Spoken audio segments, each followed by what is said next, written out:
إن الحمد لله نحمده ونستعينه ونستغفره ونعوذ بالله من شرور أنفسنا وسيئات أعمالنا من يهده الله فلا مضل له ومن يضلل فلا هادي له وأشهد أن لا إله إلا الله وحده لا شريك له وأشهد أن محمدًا عبده ورسوله صلى الله عليه وعلى آله وصحبه أجمعين فإن خير الحديث كتاب الله تعالى وخير الهدي هدي محمد صلى الله عليه وسلم وشر الأمور محدثاتها وكل محدثة بدعة وكل بدعة ضلالة وكل ضلالة في النار. قال الله في محكم تنزيله: يا أيها الذين آمنوا اتقوا الله حق تقاته ولا تموتن إلا وأنتم مسلمون. يا أيها الناس اتقوا ربكم الذي خلقكم من نفس واحدة وخلق منها زوجها وبث منهما رجالا كثيرا ونساء واتقوا الله الذي تساءلون به والأرحام إن الله كان عليكم رقيبا. Галәмнәрне юктан бар кылып, безләрне барлыкка китергән, халык иткән, тәрбияләгән Аллаһ Раббыбызга барча хәмд сәнәләребез, улуглау мактауларыбыз булсын. Шәһадәт китерәмен, Аллаһтан башка гыйбадәт кылырга лаеклы зат юктыр. Аллаһ бар, Аллаһ бер. Һәм шәһадәт китерәмен, Мухаммад ибн Габдуллаһ Аллаһның хак илчесе, тугры пәйгамбәре һәм шәриф булган кулыдыр. Аллаһ аңа, аның гаиләсенә һәм аның сахабаларына салават шәрифләрен насип әйләсә иде. Аллаһ Тәгалә Раббыбыз кемне дә булса гаделлеге белән туры юлдан яздырса, аны инде беркем дә хаклыкка китерә алмас. Аллаһ Раббыбыз әгәр дә кемне дә булса рәхмәте белән туры юлга чыгарса, аны беркем дә адаштыра алмас. Аллаһ Раббыбыз изге китабында әйтә: "И иман китергән бәндәләр, Аллаһка тәкъвалы булыгыз, шин хакыйкый курку белән куркыгыз һәм бары тик мусульман булып кына үлегез" диде. Икенче бер аятында әйтә: "И кешеләр, сезләрне яраткан, халык иткән Раббыгыздан куркыгыз. Ул сезне бер кешедән яратты, аннан иптәше хатынын барлыкка китерде һәм алар икесеннән дөньяга күп ирләрне һәм хатыннарны чәчте. Бәлки бер-берегездән шул Аллаһ хакы өчен сорыйсыз. Шул Аллаһның ачуыннан, шулай ук туганлык җепләрен өзүдән сакланыгыз, куркыгыз. Дөрестлектә Аллаһ сезне күзәтеп торучыдыр." Мөхтәрәм җәмәгать, кеше, инсан Аллаһ Раббыбызның гаҗәеп булган мәхлугы.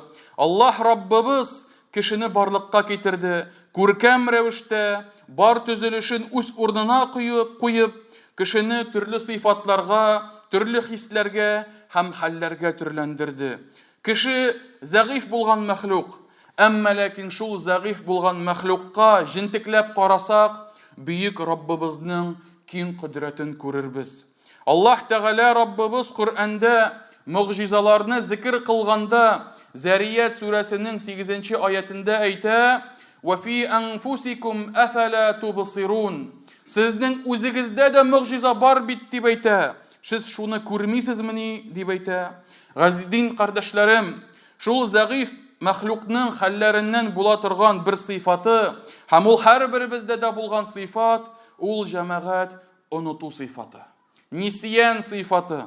Һәм кайсы бер галимнәр хәтта инсан сүзе нинди сүздән барлыкка килде дигәч, алар гарәп телендәге насия дигән фигыльдән барлыкка килде дип әйтәләр. Ягъни насия, онытты, инсан онытучы, күп тапкыр онытучы.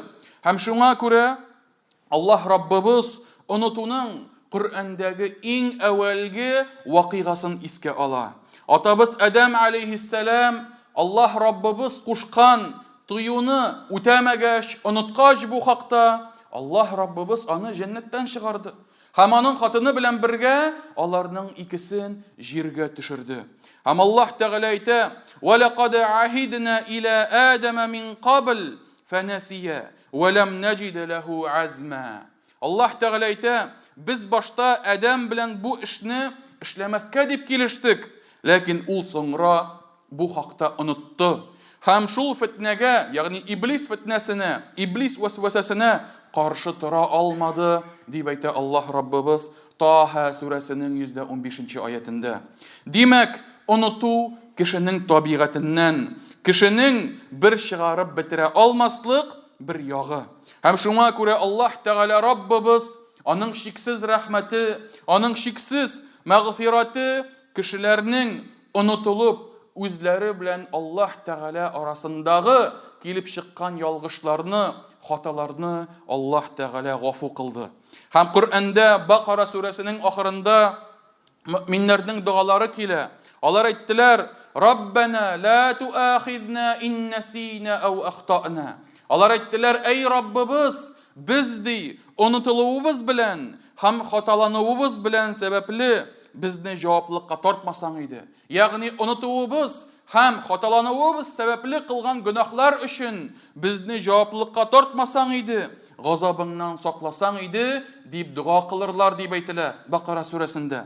Һәм хадистә килгәнчә, Аллаһ Тәгалә Раббыбыз бу сүзләрдән соң шулай булсын, җаваплыкка тартмам дип җавап бирде. Һәм шуңа күрә, мөхтәрәм җәмәгать, бу Аллаһ Тәгаләнең шиксез рәхмәте һәм шәфкате, Аллаһ Тәгалә генә хас булган шиксез рәхмәтен һәм шәфкатен күрсәтеп тора. Һәм безнең барча мактауларыбыз, хәмид сәнәләребез Аллаһка гына хас булсын. Аллаһ Раббыбыз кешенең табигатен онытучы икәнлеген Коръәндә күп аятләрдә китерә. Һәм шул оныту арасында иң яман булганысы, иң гаделсез һәм иң әшәкесе ул кешенең Аллаһ биргән нигъмәтләрне күреп, татып, кулланып, Аллаһ Тәгаләне танымавы. Аллаһка шөкерсез булуы. Аллаһ Тәгалә нинди генә нигъмәтләр белән нигъмәтләндерми, нинди генә бүләкләр бирми, ничек кенә тормышын кулайлаштырмый. Әмма ләкин Аллаһ Тәгаләне оныта. Аллаһ Тәгаләне танымый, Аллаһ Тәгаләгә шөкер итә белми. Һәм Аллаһ Тәгалә әйтә Анкабут сүрәсендә: "Фаиза ракибу фил фулки дa'u Аллаһа мухлисина лаху ад-дин, фаламма наджахум илал барри иза хум юшрикун." Аллаһ Тәгалә әйтә: алар карабка, корабльгә менсәләр, Аллаһка шын ихластан, Аллаһка омтылып дуа кылалар ди. Әмма ләкин Аллаһ аларны коткарып, куры җиргә чыгарса, алар Аллаһка тиңдәш китерәләр. Ширк гөнаһысын кылалар, дип әйтә Аллаһ Тәгалә Раббыбыз. Һәм шуңа күрә безнең тормышыбызда еш була торган әйбер. Хәтта гәҗитләрдә дә язалар: "В самолете неверующих не бывает", дип әйтәләр. Шулай бит? Ягъни ниндидер каршыбызда зур куркыныч булганда, зур һәлакәт булганда, бөтен кеше Аллаһка ялвара. Бөтен кеше Аллаһ Тәгаләдән сорый. Бөтен кеше бөтен дугаларын сорап Аллаһ Тәгаләдән ярдәмен көтә. Әмма ләкин әгәр дә ул куркыныч янамаса, үтеп китсә, һәлакәттән имин калса, ул җәмәгать Аллаһны искә дә алмый. Аның хакында оныта. Бит Пәйгамбәрбез саллаллаһу алейхи ва саллям әйтә иде: "Тәарраф аляллаһи фир-раха я'рифка фи шидда." Аллаһка, Аллаһны муллык вакытыңда таны. Ул да сине авырлыгың вакытыңда таныр, дип әйтә Пәйгамбәрбез саллаллаһу алейхи ва саллям.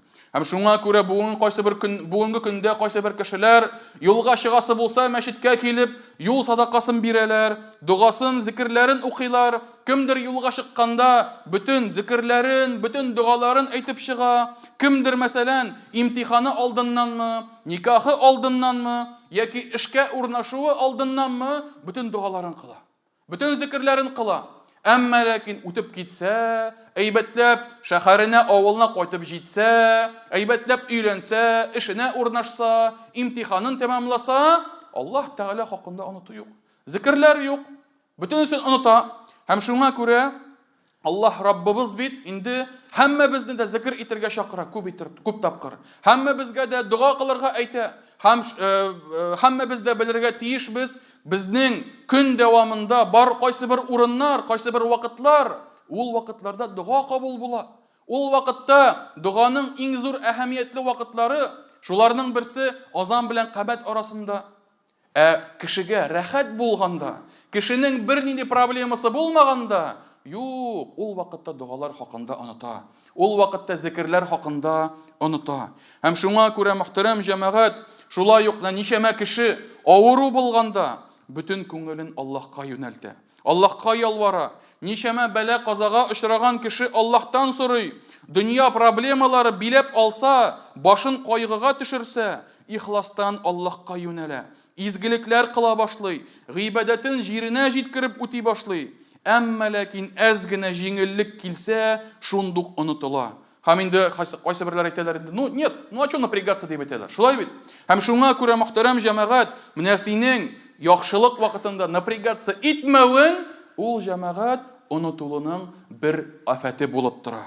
Һәм шуңа күрә кайсы берләр әйтәләр, проблема китте бит инде, котылдым бит инде, дип Аллаһ Тәгалә турында оныта башлыйлар һәм гыйбадәт кылганда тиз-тиз генә игътибарын бирмичә, җиренә җиткереп бетермичә, тиз-тиз генә эшли башлый, гөнаһлары әкренләп арта башлый. Аллаһ Тәгалә Раббыбыз Зумар сүрәсендә әйтте: وَإِذَا مَسَّ الْإِنسَانَ دُرٌّ دَعَاهُ رَبَّهُ مُنِيبًا إِلَيْهِ ثُمَّ إِذَا خَوَّلَهُ نِعْمَةً مِنْهُ نَسِيَ مَا كَانَ يَدْعُو إِلَيْهِ مِنْ قَبْلُ. Аллаһ Тәгалә әйтә: әгәр кешегә зарар тисә, бары тик Аллаһка гына юнәлеп, аңа гына ялвара ди. Ләкин ул, ягъни Раббысы, үзенең ниғмәтен бирсә, кеше башта кемгә ялварганлыгын оныта башлый дип әйтә Аллаһ Тәгалә. Һәм шуңа күрә мөхтәрәм җәмәгать, һәммәбез дә онытучы. Һәммәбез дә шушы сыйфатыбыз бар. Һәм кайсы берләрнеңке күбрәк, кемнекедер әзрәк, әмма ләкин оныту сыйфатыннан ничек котылырга, ничек имин булырга дисәгез, бу җәмәгать инде Мәгарij сүрәсендә әйтелә. Аллаһ Тәгалә 19-нчы аятында әйтә: «Иннал инсана хулиqa халу'a». Кеше ди түземсез булып барлыкка китерелде. Әгәр аңа кайгысы килсә, ул тынгысыз була. Аңа игелек, яхшылык килсә, ул саран буладыр дип әйтә. Ләкин булар һәммәсе намаз әһелләренә кагылмыйлар. Кайсылары намазларын даими рәвештә башкаралар һәм байлыкларыннан тиешле өлешләрен чыгаралар. Сораучыларга һәм мәхрум ителгәннәргә чыгаралар. Кайсылары кыямәт көнен хак дип саныйлар. Кайсылары Раббылары газабыннан калтырыйлар. Чөнки Раббыларының газабыннан беркем дә имин калдым дип әйтә алмый. Кайсылары җинес әгъзаларын, хатыннарыннан һәм кәнизәкләреннән кала, барлык кешеләрдән, ягъни зина кылудан саклыйлар.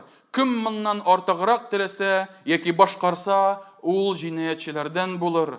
Һәм кайсылары әманәтләрен һәм килешүләрен саклыйлар. Кайсылары үзләренең шәһадәтләрендә, сүзләрендә тугры булып калалар. Кайсылары намазларын дәвамлы кылалар. Шуларга җәннәттә хөрмәт күрсәтәләр ди. Уйлап карагыз, мөхтәрәм җәмәгать, Аллаһ Тәгалә кешене нәрсә дип әйтә? Кеше ди түземсез булды ди, сабырсыз булды ди. Кеше саран булды дип әйтә. Аңа кайгы килсә, тынгысыз булды ди. Әмма ләкин кем моннан котыла? Иң беренче иттереп нәрсә дип әйтте? Иң беренче иттереп, ләкин бу намаз әһелләренә кагылмый дип әйтә. Кайсылары намазларын даими рәвештә башкаралар. Башлады нәрсәдән? Башлады намаздан. Һәм бу аятларның ахырында да Аллаһ Тәгалә нәрсә ди? Һәм кайсылары намазларын дәвамлы кылалар, шуларга җәннәттә хөрмәт күрсәтелер ди. Башлады намаз белән, тәмамлады намаз белән. Һәм шуңа күрә мөхтәрәм җәмәгать, онытудан, шушы тискәре сыйфатлардан саклаучы нинди гыйбадәт булып тора? Иң мөһим булган гыйбадәт намазлы булып торадыр.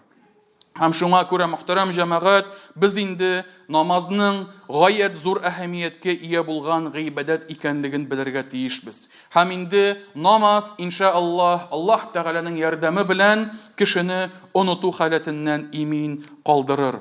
Ләкин мөхтәрәм җәмәгать, моннан да зуррак бәла, шушы оныту бәләсе моннан да зуррактыр.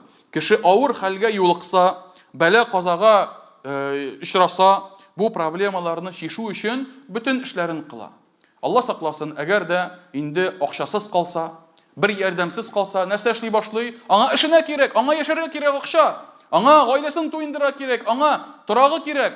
Ул нәрсә эшли башлый? Туганнарыннан башта сорап чыга. Юкмы бурычка акчаң? Тиздән кайтарырмын. Дусларыннан чыгып йөреп чыга башлый. Әгәр дә алар да инде ярдәм итә алмасалар, төрле җитәкчеләргә хатлар яза башлый. Булай ярдәм итмәссез микән, моны бирмәссез микән дип инде хәйрия оешмаларына йөри башлый. Шулай бит?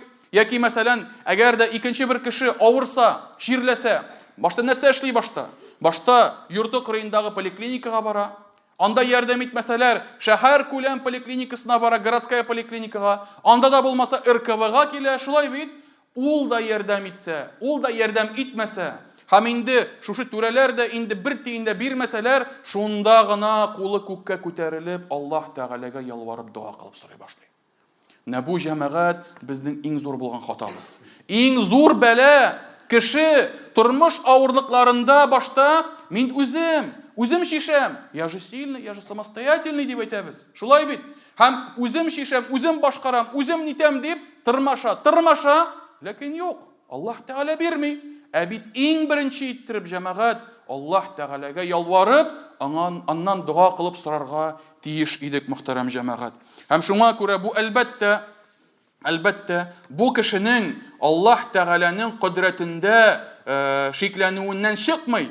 Шикләнми кеше. Чөнки күбебез әлхәмдүлилләh иман ияләре, күбебез намазда шулай бит, намаз укыйбыз, Аллаһ Тәгаләгә ышанабыз, Аллаһ Тәгаләнең кодрәтендә шикләнмибез. Әмма ләкин иманнарыбыз зәгыйфлеге сәбәпле онытабыз. Аллаһ Тәгаләне иң соңга калдырабыз. Инде бу дөньяда беркем дә ярдәм итә алмаганда гына Аллаһ Тәгалә хакында искә төшереп, инде бөтен ихласлыгыбыз белән дуа кылабыз, Аллаһка ялварабыз. Һәм шуңа күрә мөхтәрәм җәмәгать, Аллаһ Тәгаләгә безнең ялваруыбыз, Аллаһ Тәгаләгә бәйлелегебез ул инде иң беренче урында торырга тиеш. Нәрсә генә булмасын, без иң элек Аллаһ Тәгаләдән җиңеллек сорап дуа кылырга тиешбез, мөхтәрәм җәмәгать. Һәм шуңа күрә ислам дине галимнәре оныту сыйфатын ике төргә бүләләр. Беренчесе исә сине барлыкка китергән Аллаһка карата оныту, һәм инде икенчесе кешеләргә карата булган онытуың. Һәм Аллаһ хакында оныттырмый торган бер зур бер гыйбадат, әлбәттә, Аллаһ Тәгаләне искә алу. Аллаһ Тәгаләне зикр итү. Аллаһ Тәгаләне мактау сүзләре белән әйтеп, һәр даим исеңдә тоту. Димәк, онытуны бетерә торган әйбер нәрсә? Зикр итү. Күп иттереп зикр итсәң, Аллаһ Тәгаләне һәр вакыт исеңдә тотырсың. Һәм шуңа күрә мөхтәрәм җәмәгать, менә хәтта мөселманнар арасында да зикр итүче белән зикр итмәүченең аермасы бик зур. Ул шуны күренә. Ул кашан күренә?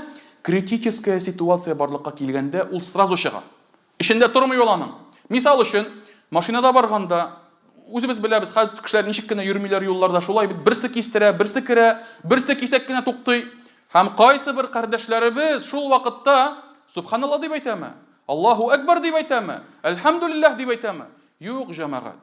Менә гади урам кешесеннән дә кимен куймыйча, шундук үзенең ишендәге пычрак сүзләрен чыгара җәмәгать.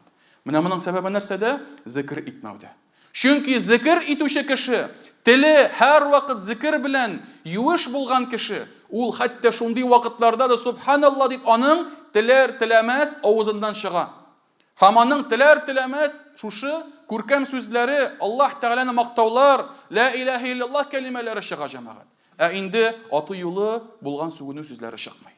Һәм шуңа күрә менә күптән түгел генә шулай бит бөтенегез дә карагансыздыр инде, бер видео тараттылар WhatsApp'та, нәрсәдә самолет очып бара Индонезиядә.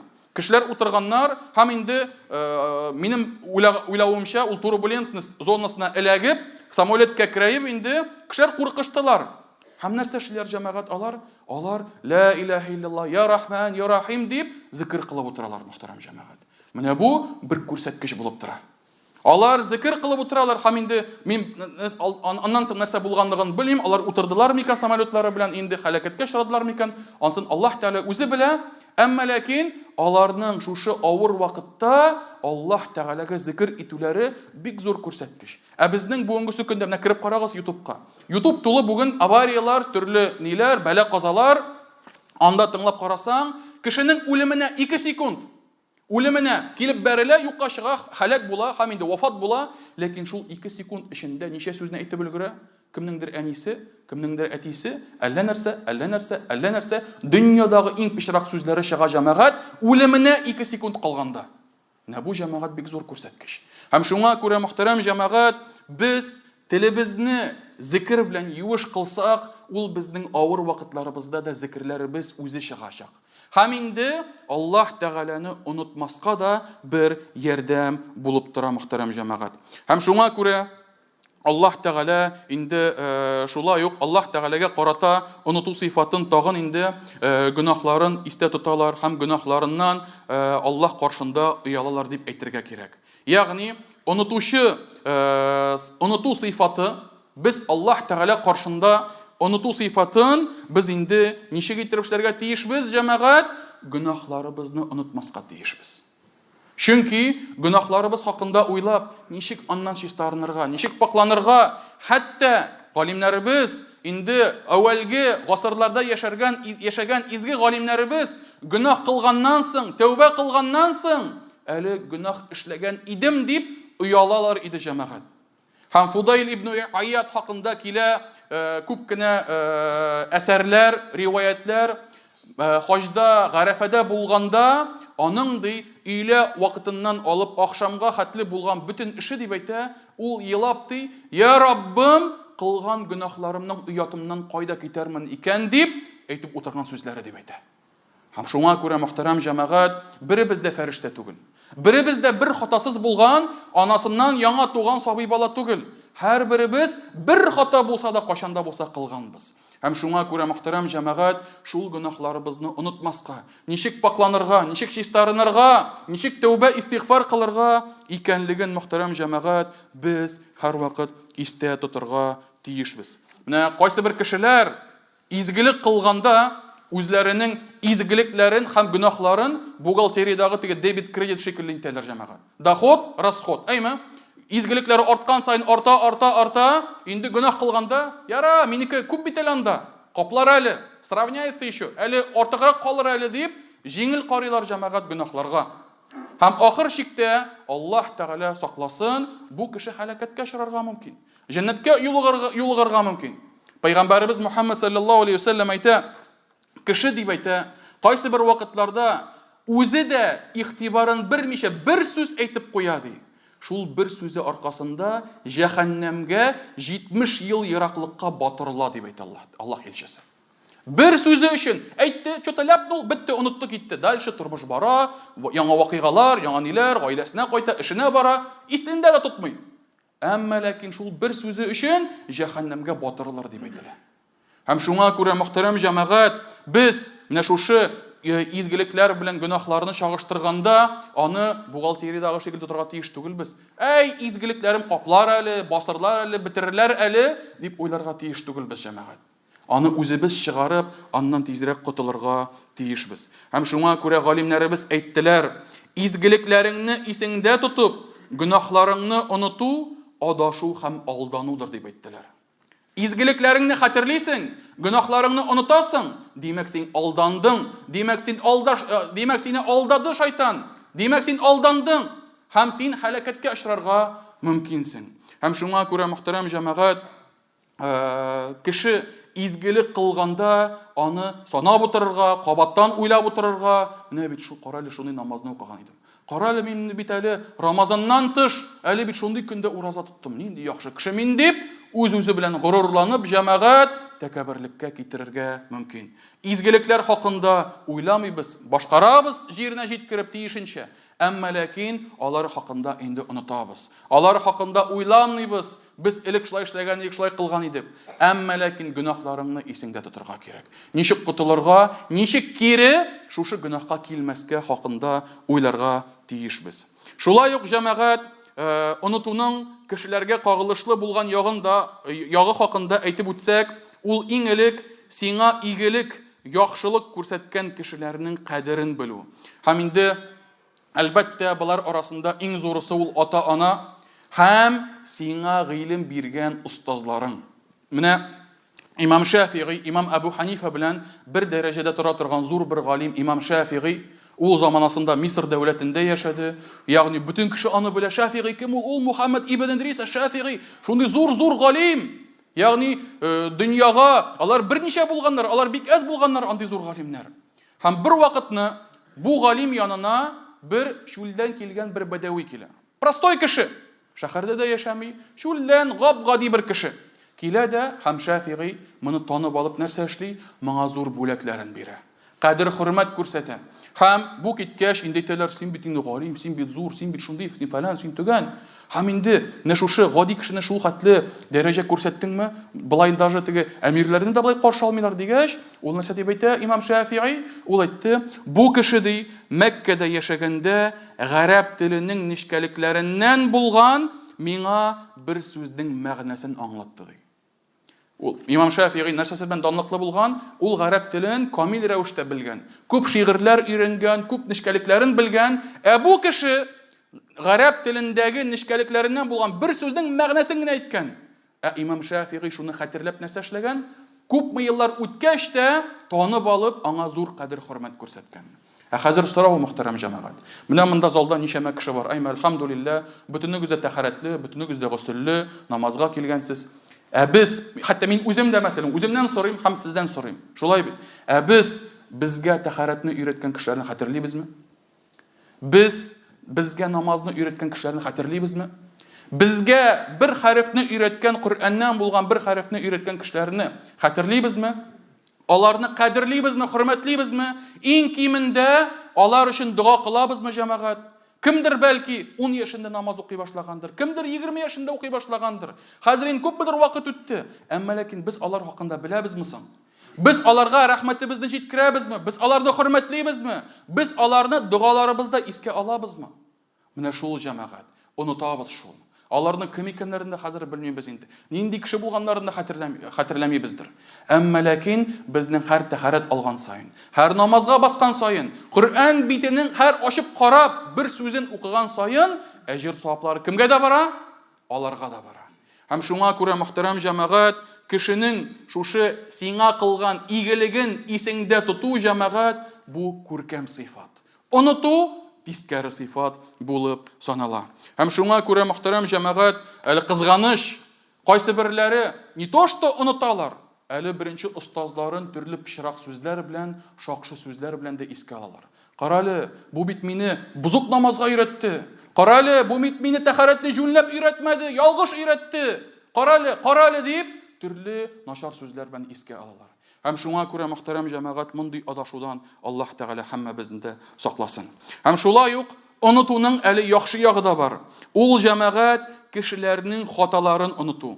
Аларның безгә карата булган ялгышларын гафу итү. Бу күркәм холыкның сыйфатларыннан булып тора. Күркәм холыклы кешеләрнең аларга карата булган хаталарын онытырга тырышалар һәм үзләренең кешеләргә ярдәм иткән изгелекләрен онытырга да тырышалар. Һәм шул күркәм холыклар арасында мөхтәрәм җәмәгать, галәмнәр арасында иң хәерле булган мәхлук Пәйгамбәрбез Мухаммад саллаллаһу алейһи ва саллям. Ул Мәккәдә 13 ел яшәде, аннан соң Мәдинәгә күченде. 13 ел дәвамында аны ничек кенә җәберләмәделәр. Аны ничек кенә зулымлык китермәделәр. Аңа ничек кенә зыян салмадылар. Әмма ләкин ул вакытлар үткәннән соң 10 меңлек гаскәр белән Мәккәгә кергәч, Мәккәдә кан түкмичә Мәккәне ачты. Мәккәдә яшәгән шул аңа зыян китергән кешеләргә нәрсә дип әйтте? Изһабу фа антумут тулаqa.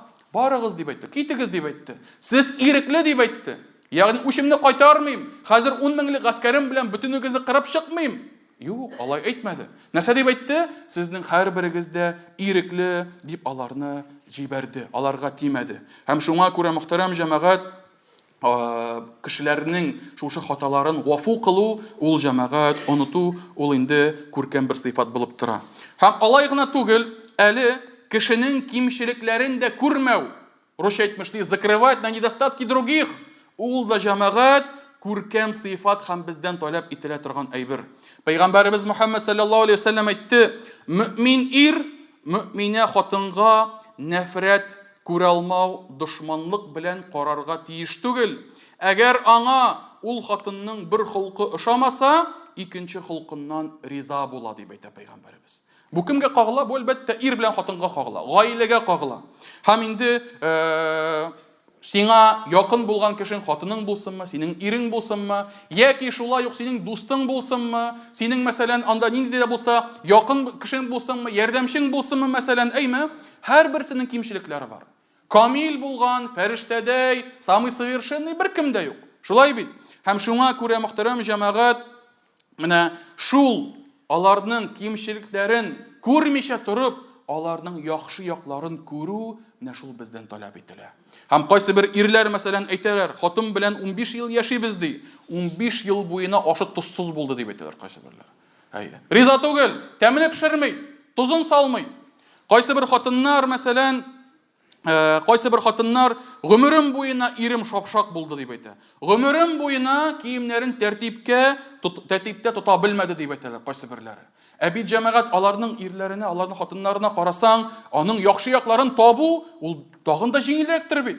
Бу хатасына карый, бәлки ул хатын ашына туз сала белмәгән хатын, бәлки ул яхшы анадыр, бәлки ул гаилә серләрен саклаучы әманәтле хатындыр, бәлки ул йомшак, назлы, яратучы синең кешеңдер. Һәм шулай ук җәмәгать ир бу хатын әйтә, гомерем буена шапшак булды дип әйтә. Әле яшәгәнсең бит әле гомер буена шул ир белән. Әлхәмдүлилләh. Шулай бит. Башка җирләр инде шапшак булмагандыр бит. Башка эшләре башка инде аның үз-үзен тотулары яхшы булгандыр бит. Һәм шуңа күрә без җәмәгать менә шушы гаилә мәсьәләләрендә ир белән хатын бер-берсенең кимчелекләрен күрсәләр дә, аларга күз йомып үзеңнең хатыныңда, үзеңнең иреңдә яхшы сыйфатларын таба белү ул җәмәгать гаилә ныклылыгына китерә. Һәм Пәйгамбәрбез әйтте, ир ди, мөмин ир мөминә хатынга нәфрәт белән карамый. Не смотрит он на нее с ненавистью, дип әйтте Пәйгамбәрбез. Һәм шуңа күрә, мөхтәрәм җәмәгать, менә шушы күркәм сыйфатларга ия булырга тиешбез, һәм инде кешегә нәфрәт белән карарга, шулай ук дустыбыз булсынмы, якын кешебез булсынмы, чөнки ул ир белән хатынга гына кагылмый, һәммәсенә дә без җәмәгать якын кешебезнең инде шушы тискәре сыйфатын, тискәре холкын күрсәк, аны күрмичә аның яхшы якларын да күрә белергә тиешбез. Шулай ук онытуның башка кешеләргә карата булган бер ягы бар, ул җәмәгать кеше гаипләре белән шөгыльләнмичә үз гаипләрен өстендә эшләү. Ягъни үз гаипләреңне тану. Кешедә казынып, кешене карап йөрү түгел, үзеңнең кимчелекләрне күреп, алар өстендә эшләү. Музани исемле бер галим әйтә иде, кем кеше гаипләре белән шөгыльләнеп үз гаипләрен онытса, белегез ди, бу кеше алданды дип әйтә. Бу кеше алданды. Һәм инде соңгы сүземдә әйтеп үтәсем килә, онытуның иң куркыныч булганысы ул җәмәгать бу дөньяга мәңгелеккә килдем дип уйлау. Мәңгелеккә килдем, ахират хакында, үлем хакында онытуы. Коръәндә бу күп аятларда риваят кылына, күп аятларда әйтелә, һәм шуңа күрә галимнәребез дә әйтәләр иде, әгәр үлем хакында бер сәгатькә булса да онытсам ди, эшләрем шундук бузыла башлый иде дип әйтәләр. Ягъни изгелек эшләү, ахиратка әзерләнеп, Аллаһ ризалыгын өмет итү юкка чыга, кими башлый. Һәм шуңа күрә гөнаһлардан саклану, изгелекләрне арттыру нәкъ менә ахират хакында уйлауга бәйләнгән. Һәм инде Аллаһ Тәгалә һәммәбезгә дә күркәм гамәлләр кылырга насип итсен, акылыбыз уяу булырга насип итсә иде. Амин. أقول ما تسمعون وأستغفر الله لي ولكم ولسائر المسلمين من كل ذنب فاستغفروه إنه هو الغفور الرحيم.